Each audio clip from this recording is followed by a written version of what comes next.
Hello and welcome to the Daily Grind here on Latte Firm, Sunday, the 3rd of August. And today's show is going to be very, very positive about Andrea Berta, how he was the hero that we needed, maybe didn't deserve, but how he has changed my life, your life, our lives this very summer. Welcome to the firm. Really appreciate you guys tuning in. Hope you've had a lovely weekend from wherever you are watching. And I got to say, first of all, thank you so much. We've reached a massive milestone for this channel. 25,000 subscribers today, 3 seasons in. Heartfelt thank you so much to everybody in the chat, to everybody who's tuned in, to everybody who's ever shared or tweeted or hate watched even. I really appreciate all the love, and it's a massive thing, and it's just given me that spring to do even more. And also, some of you may have noticed that YouTube channel memberships went live yesterday, much to my surprise, pleasant surprise. This is because of popular demand. I've got to stress, this is just for those who want to support the channel. There will be ad-free, live sort of channel member streams and stuff to come.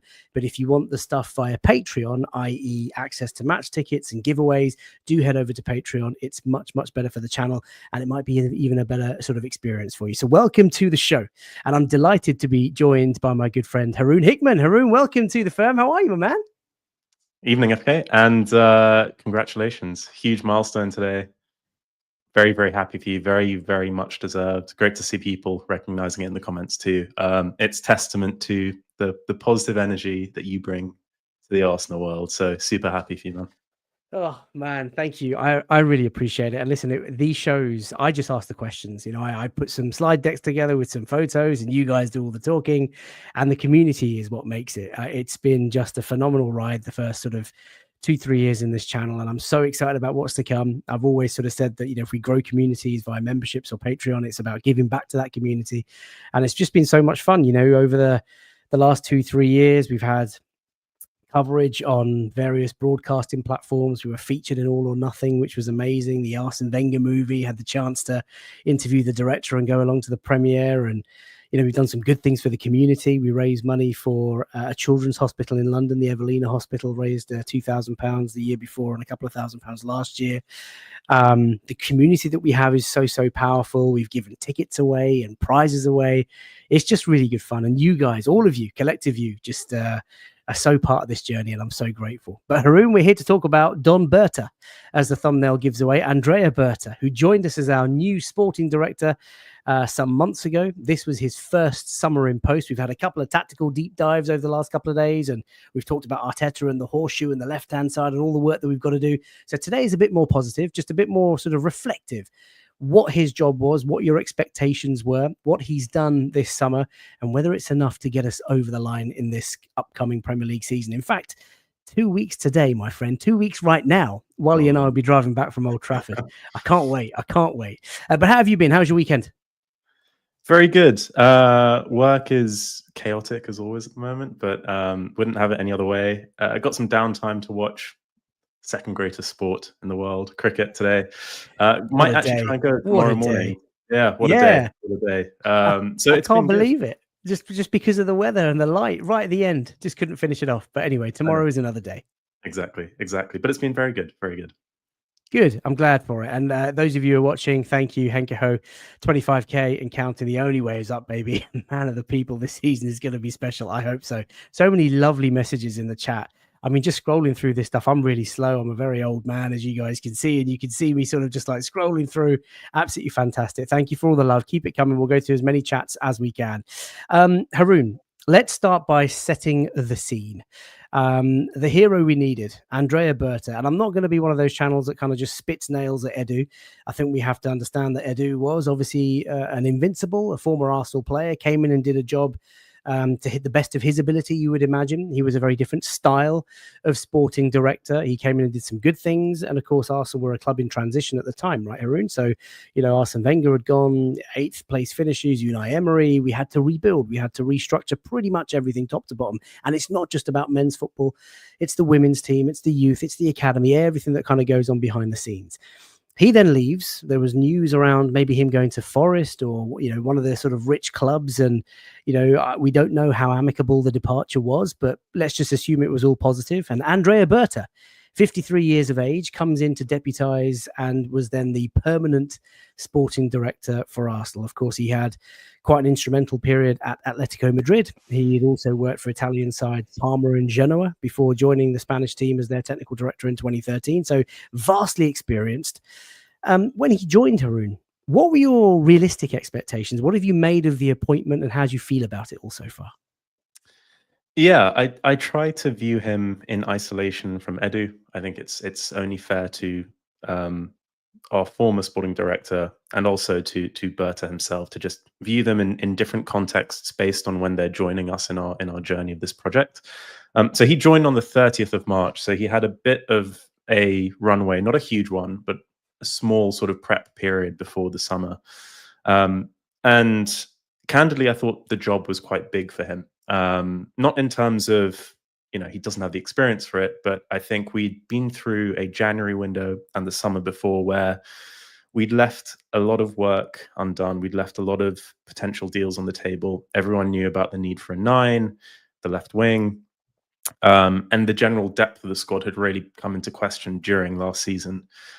So, I was cautiously optimistic about his ability to make deals and his history and his reputation as a deal maker.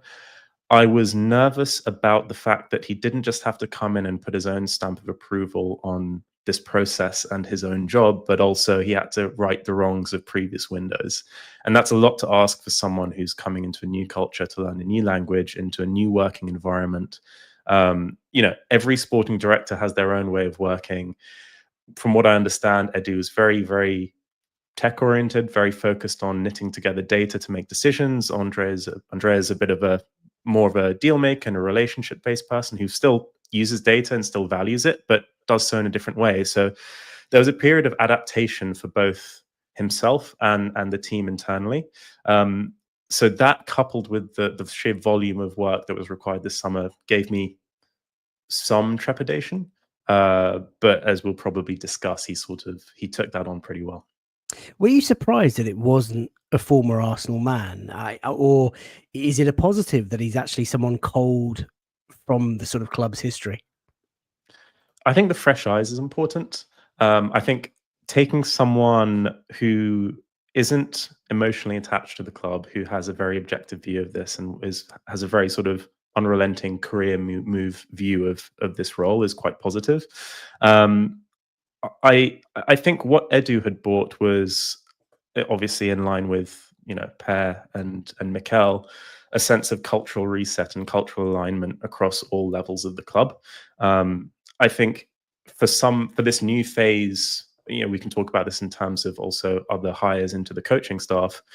It was important to have sort of a completely different perspective, I think, and someone who wouldn't have that emotional baggage about the club, but is willing to be almost ruthless about his approach coming in. Yeah, I think you're absolutely spot on. I always wanted someone that I thought, actually, to be fair, Haroon, I'm gonna admit where I was wrong. I wanted someone to come in and sort of disrupt a little bit, and that's not disrupt the sort of harmony that we have in the club. It's more about just a different way of thinking, a different mentality in terms of approach to market, approach to contract renewals, approach to hires and fires. And then it kind of dawned on me that actually these guys have to work together a lot and you don't really want to be, against your manager. But I like the fact that he's obviously got rich experience of working in Europe. He's got obviously a really good black book. He's decisive. We're going to come on to that. And it wasn't the most ideal start because we all anticipated this summer to be the summer. We got to push hard, got to push. We saw Liverpool sort of just come through the back door and nick the Premier League title with ease towards the back end of last season. So this was a summer of expectations, especially after we fumbled the bag last summer. You remember Calafiori and Neto on loan and Marino and, of course, Raheem Sterling. This was the one where we all sort of expected. But it wasn't players that we started with. The first thing that he had to deal with was a change in coaching staff. And no, that's not the Argentinian Robbie Savage. That is, of course, Gabriel Heinze. Carlos Cuesta leaving to be a manager in Serie A. So that coaching thing is a change. What have you made about the appointment of Gabi Heinze?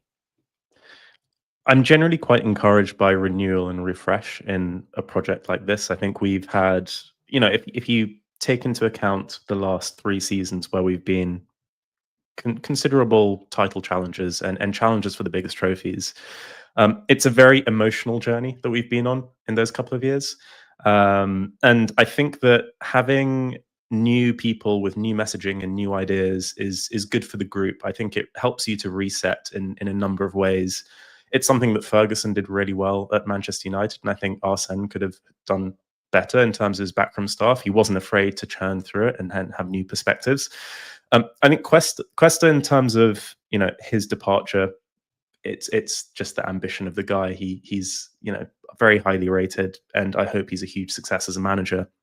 Getting Gabi Heinze in is an interesting move. Comes with a bit of a fiery reputation, which is I think it may shake the players up a bit, and that's not a bad thing. It's someone who's opinionated, someone who's, again, like Berta, got fresh eyes on who we are, what we're doing, how we're trying to, as Mikel is repeatedly saying in preseason, reach new heights. And I think this is a positive. Maybe our hands were forced in this instance with Cuesta moving. Maybe our hands were also forced in this situation with Edu, who had aspirations of being a multi-group CEO. So we've almost accidentally fallen into a place where we've got fresh eyes and fresh ideas into the project, and I'm all for it, to be honest. Yeah, listen, I can't disagree with any of that. I think Carlos Cuesta, this is a club that has never really stood in the way of progression of people, staff, and it's important that we recognise that. He was a special young coach, and he's gone on, and we wish him obviously very well. We'll be keeping a close eye on his career. Gabi Heinze, I'm old enough to remember the player, fiery on the pitch, always in the referee's sort of face. Sir Alex Ferguson liked him as a leader in the camp, and if anything, he'll take away from the yellow cards from Mikel Arteta on the touchline, because I reckon he'll be the first one to get sent to the stands. But look, that different mindset, different experiences. He's been at a club like Manchester United, like Real Madrid, and played for a national team like Argentina, where football means so much and honours mean so much, and he's won everything there is to win in the game. So you've got a winner. Not so sure about his coaching experience, but of course he's not the main man. So to work with Arteta, with whom he played with at PSG, and he knows on a personal basis, I think that's a really, really positive thing. So very, very happy.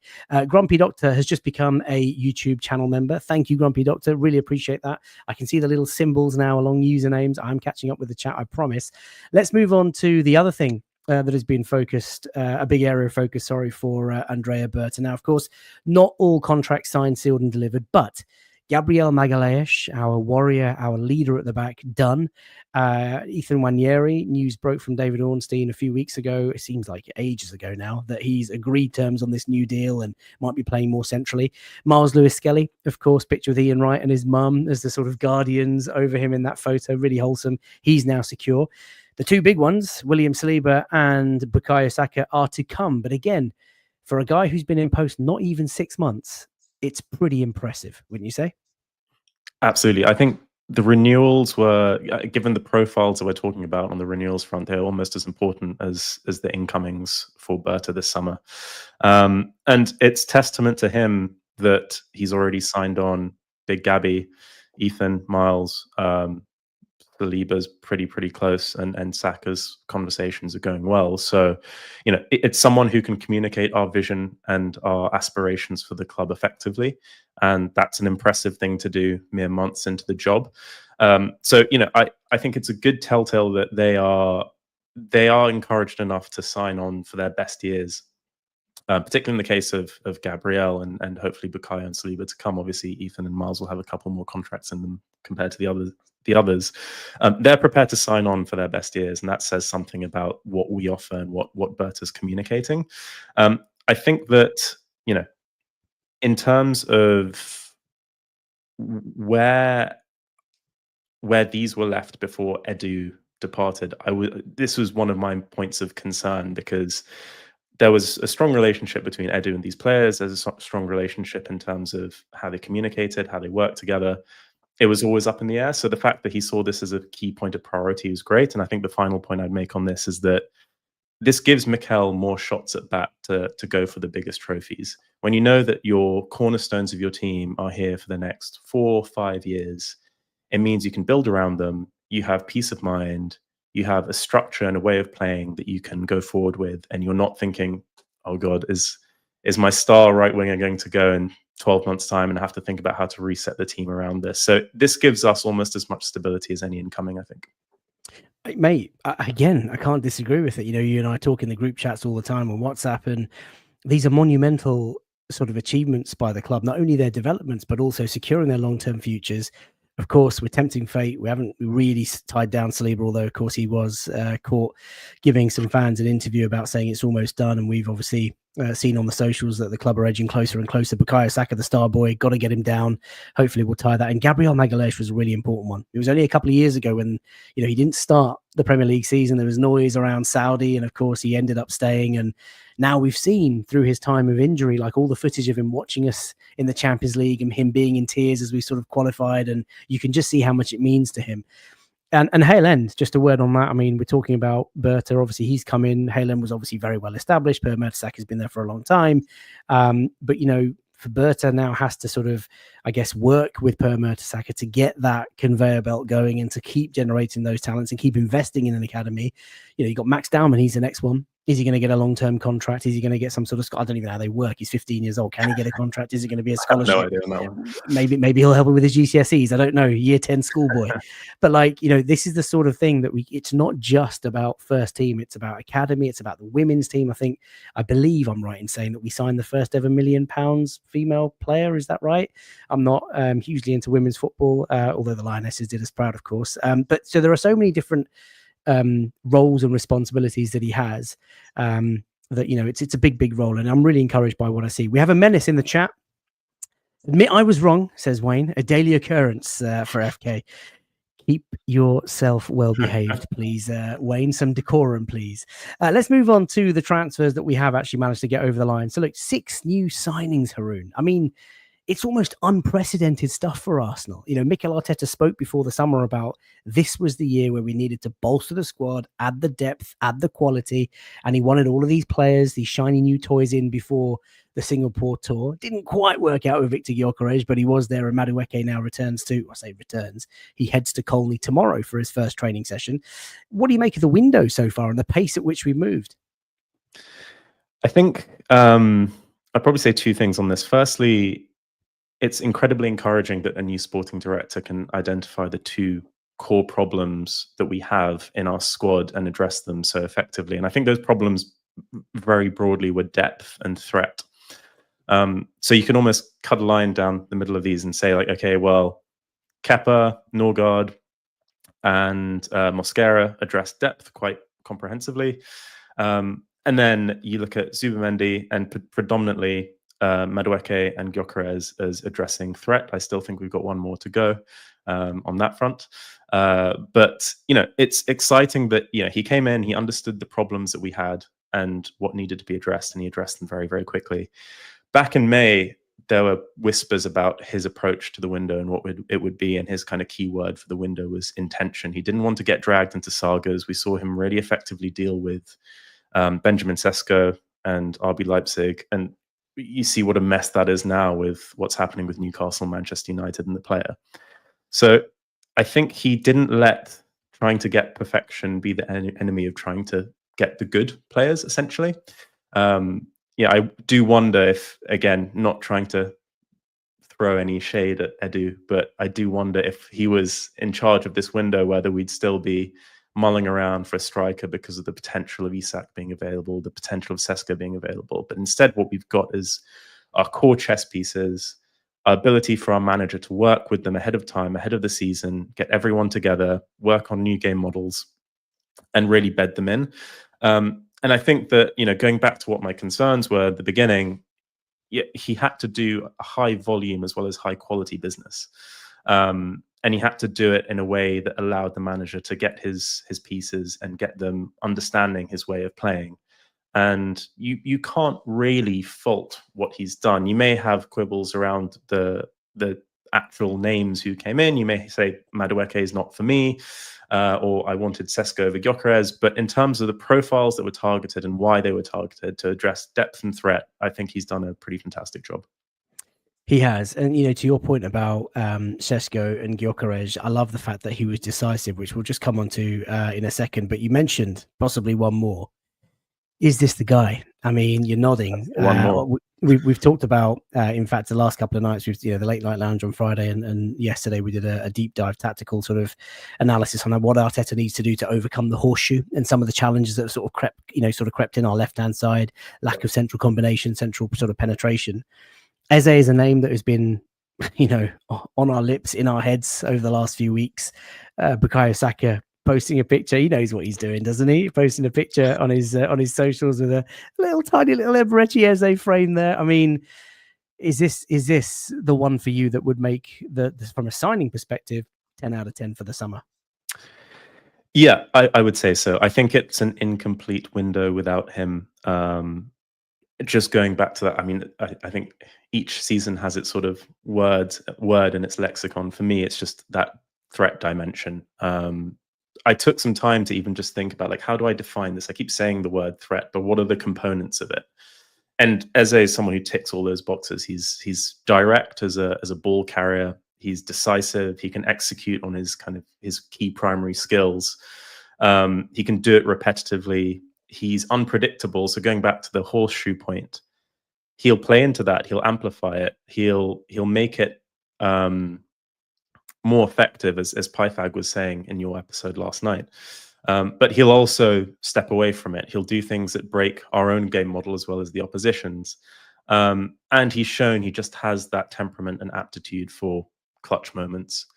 And really, that's ultimately what we're missing, I think. We've developed a way of playing and a talent style for the back five of dominance and control.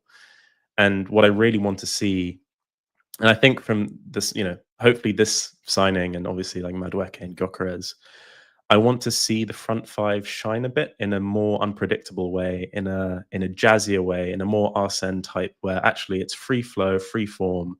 They can kind of move where they want, and we are allowing them to do that because the back five are the core structure that let them play in that way. So for me, I think if we can get Eze across the line, and I'm quietly confident, I think that we know the steps that are needed to get there. It's just about making sure that we can make the right sales, in my opinion.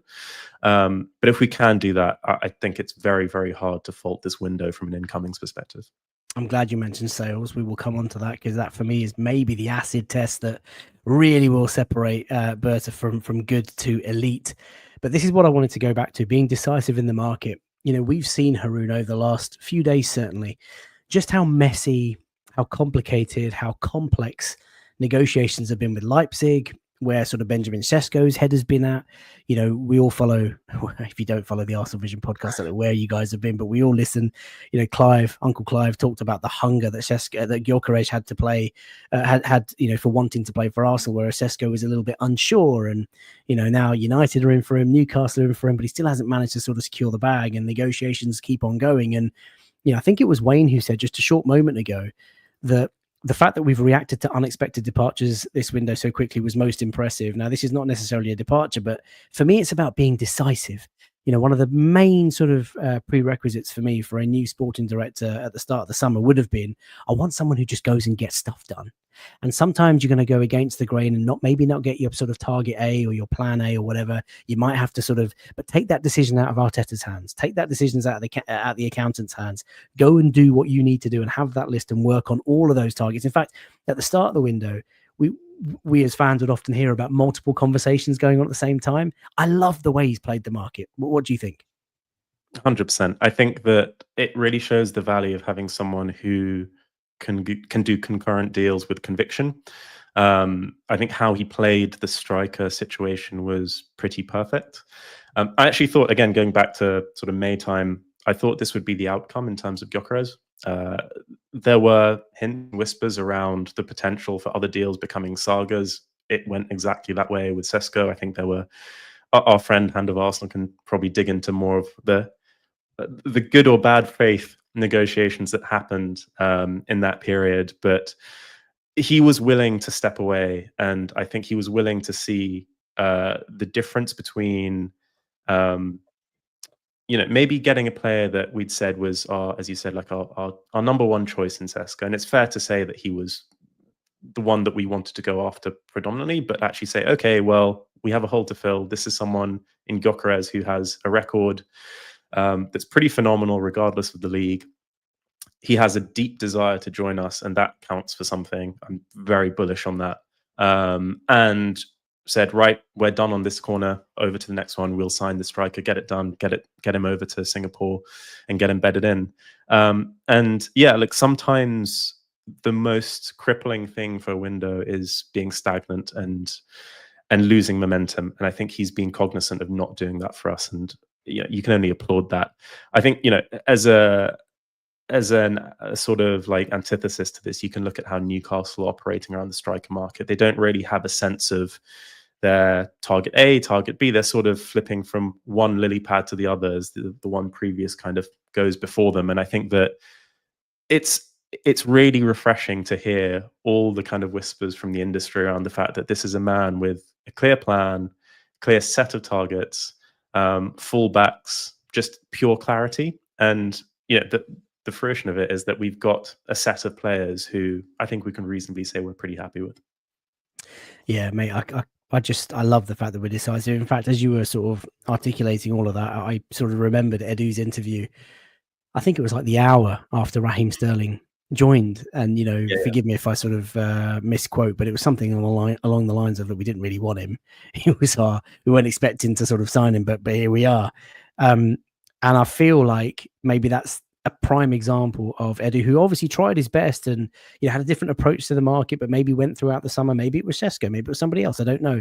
Waited and waited and waited, only to be told 11th hour, look, it's not going to happen. And he's sort of scrambling around, phoning up clubs, like frantically thinking, right, who you got, what you got, and we just ended up with Raheem Sterling. Whereas this guy, like you say, has a plan, has a list, gets multiple conversations going with players and camps and clubs, and then just presses the button as soon as we are ready to execute, as soon as things become a bit messy, as soon as things become a little bit obfuscated, right, that's it. Let's just press the button and get things done. And I can't knock it. I can't knock it at all. Lots of praise for Berta in the chat. What I do want to kind of close on before we take any questions is we got to sell. We are now 2 weeks away from the start of the Premier League season. So 2 weeks tonight, I will be on my way home, hopefully post an Indian meal in Manchester with Wally. But the window is open for obviously a couple of weeks more. If we are to add Eze and maybe even one more, who knows? We do need to maybe get rid of one or two on our books. 2 questions for you. Mm-hmm. First of all, who would you like to see the club sell? Secondly, and I've got an idea as to what my answer is for this, why do you think it's so difficult, Haroon, for Arsenal to sell players? We all talk about like your Sinchenkos and your Kiviors and your Jesuses and your, Trossards and like Reece Nelsons and so many other players, but like they still just sort of cling on to life at Arsenal. So first of all, who would you sell? And secondly, why is it proving so difficult year after year? Yeah, I mean, they're good questions. On the first one, I think there are some obvious names. I think Fabio Vieira, Reece Nelson, I think he's had his time. Zinchenko. I think Jesus would be an opportunistic one just because it's a weird phase with his recovery. There's been interest in Brazil. My hunch is that'll probably lag on till January. And then probably one of Martinelli or Trossard in the front line to make way for a new signing. Actually, from that image, I'd keep Kivior. I quite like him as a pretty robust backup option. And then in terms of why we find it troubling, or why we find it difficult to sell players at the right value, I think there are a couple of elements to this. I think one is how they're used in the squad throughout the season. I think, the manager himself could do a better job in terms of value preservation of players. He's had a habit of saying, once you're not in my sort of trusted 14 or 15, you're basically banished to the bench. That doesn't do anyone much good in terms of a negotiation standpoint from an Arsenal perspective.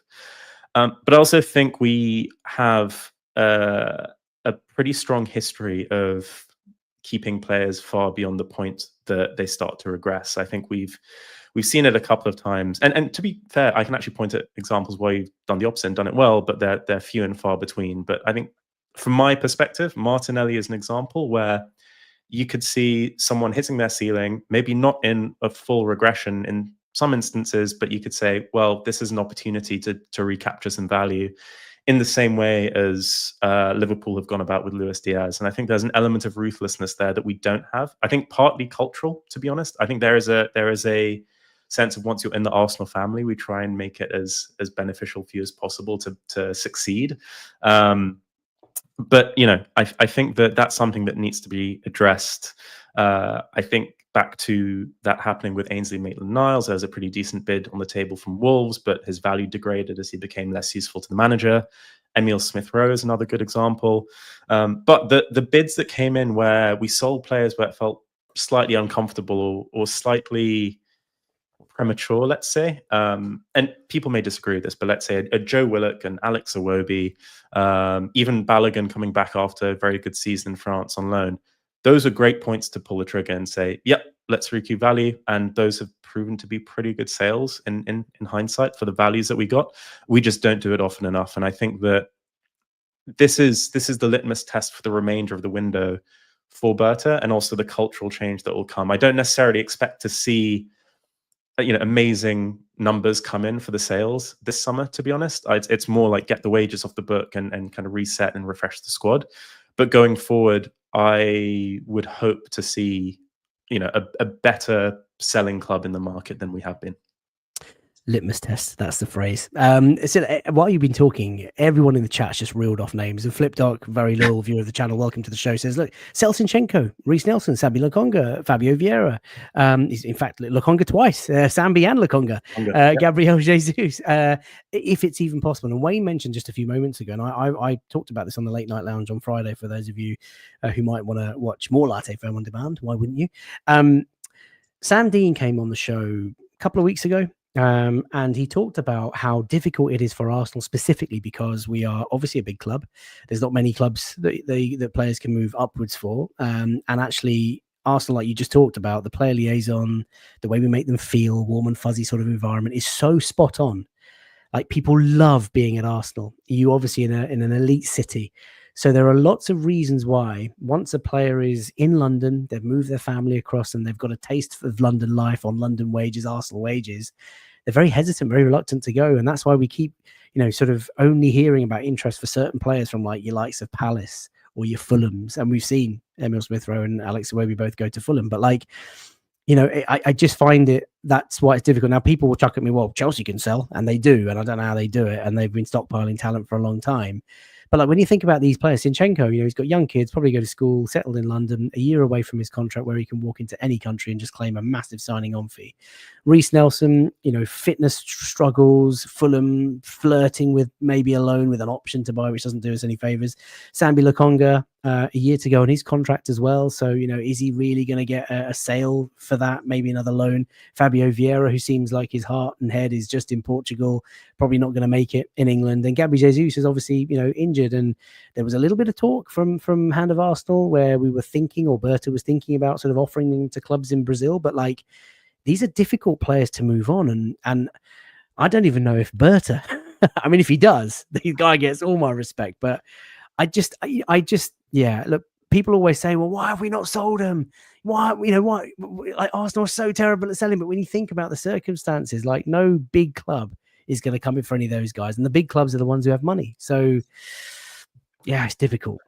Yeah, they're difficult deals to do. And in a lot of cases, when the interest is from leagues and clubs where there's not a lot of financial power, it's unappealing to the players themselves. As you said, with Zinchenko is a great example, someone who's very settled, family's here, kids are going to school here.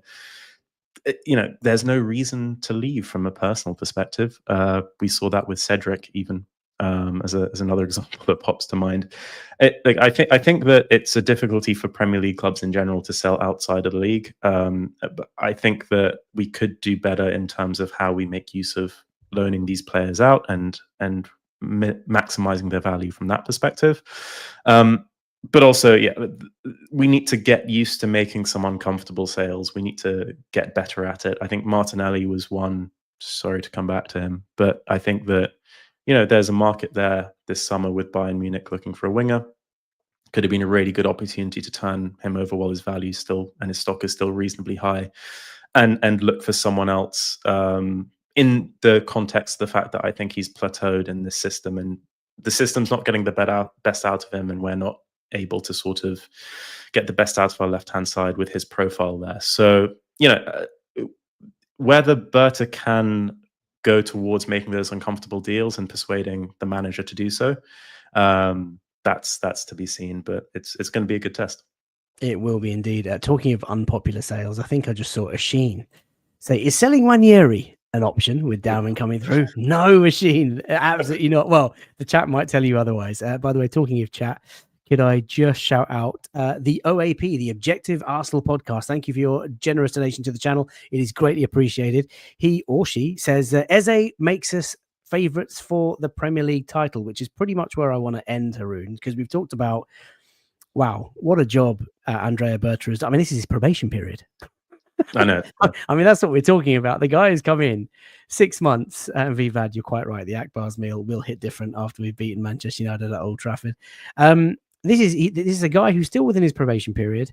He's dealt with a coaching change. He's dealt with contract renewals, still continues to deal with contract renewals, has brought in 6 players, potentially maybe a 7th, has got a few players to sell, has been also busy on the Arsenal women's front.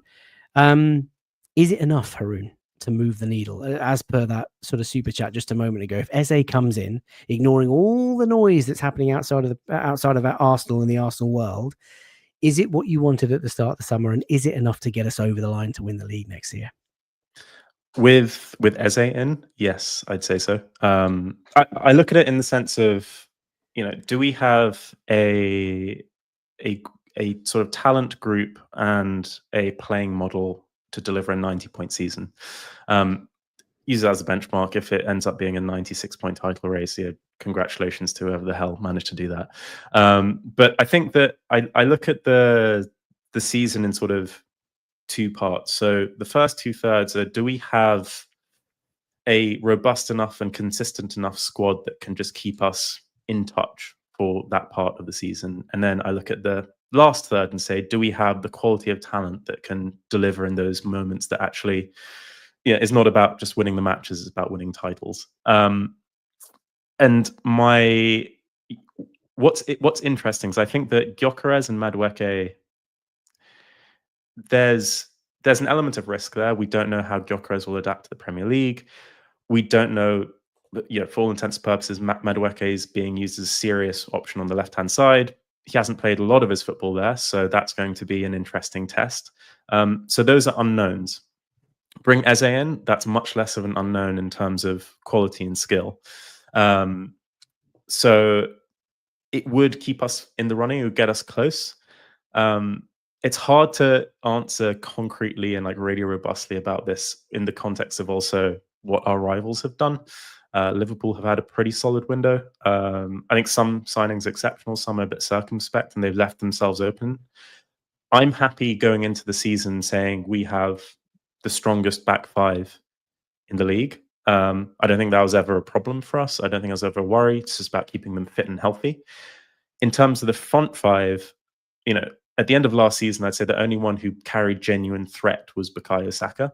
I think we've added to that threat. We've added depth to the players that supplement the game model. With Eze in there, that's another piece of stardust. So I'm reasonably confident it's going to be a tough season. I think that, you know, it feels like it will be closer this season than in the last couple, in terms of there'll be more people fighting for it. There's more money pouring into the league. Chelsea have their Club World Cup money. I think people are a bit premature with their chances just because they've won 2 invitationals, basically. But, you know, they have a chance to spend and have a squad. So it's gonna be close. It is. I hope so. It's got to be closer than last year. And listen, I know that trophies are the biggest and only currency in the game. We've got to get close. We've got to push on as many fronts as possible. There are people in the chat who want us to go really hard on domestic trophies. And of course, there are people, well, all of us that crave the big 2, the Premier League and of course the Champions League. And I hate to kind of distinguish between the 2, but you kind of know what I mean. I think as far as Mikel Arteta and Andrea Berta could have expected this summer, we've done a pretty good job. And if we were to get that 7th player, and if it happens to be Eberechi Eze over the next couple of weeks, I think we'd all be delighted. you will have to take stock and see what other clubs have done when the window sort of shuts, and see if that's helped us sort of narrow the gap on the team that we're all trying to chase, which at the moment is Liverpool. Manchester City are going to be back. Rodri is back and fit, and they've spent 400 or 500 million pounds in 2 windows now, and Pep's not going to sort of lie down. Chelsea, with their impetus now from the Club World Cup and all the players that they've signed, and they're still busy in the market. Hato signed today, and Xavi Simons is next maybe. So, and Garnacho is probably on his way. So there's going to be a lot of competition, but I think we just have to be quietly confident. And the biggest thing for me, Haroon, is just keeping players fit. Let's use the squad that we have. And if Berta can influence that maybe somehow by putting pressure on Mikel to say, look, you've got to look after the well-being of your existing players, make the most out of some of the other players, maintain their market value so you know when to sell. I think that's all really important stuff. That's been fascinating. I really appreciate your time, Haroon. Thank you so much. Thank you so much to everybody in the chat. Almost 700 of you watching live on YouTube right now, late on this Sunday evening. Please do drop a like on the video. It's a massive help to the channel. And if you've enjoyed the content, get involved and subscribe to Latte Firm. We, of course, hit 25,000 subs today. A very, very big milestone, certainly in my YouTube journey. And I'm so grateful for all the love and all the attention and all the new channel members that have signed up tonight. Enjoy yourselves over the next few days. The content's going to come thick and fast. Tomorrow night, we'll have Jake Entwistle from Scouted Football. We're going to do a feature on Noni Madueke and just wide players in general. Look at why we would have been interested in Rodrigo and 1 or 2 others. Adrian Clark joins me on Tuesday. He's got a new YouTube channel out, been doing some great analytics. So analytics, that's my day job coming through. Analysis on the preseason friendlies. And of course, we've got Villarreal on Wednesday as part of our first Emirates friendly. And the guests are just going to keep coming. Sammy Mockbell, Henry Winter, Late Night Lounges. But Haroon, if anybody wants to follow Haroon, he's available on socials at Haroon Hickman. Have a good day tomorrow, Haroon, my man. V Vlad says, this was great. We've done good things this summer too. It's not all doom and gloom. Cheers, everyone. Thank you. Thank you for all the congratulations. Really appreciate it. But we are going to leave it there. Thank you very much, everybody, for tuning in. We will see you tomorrow. Link and timings to follow. But in the meantime, have a lovely end to your weekend. Bye for now.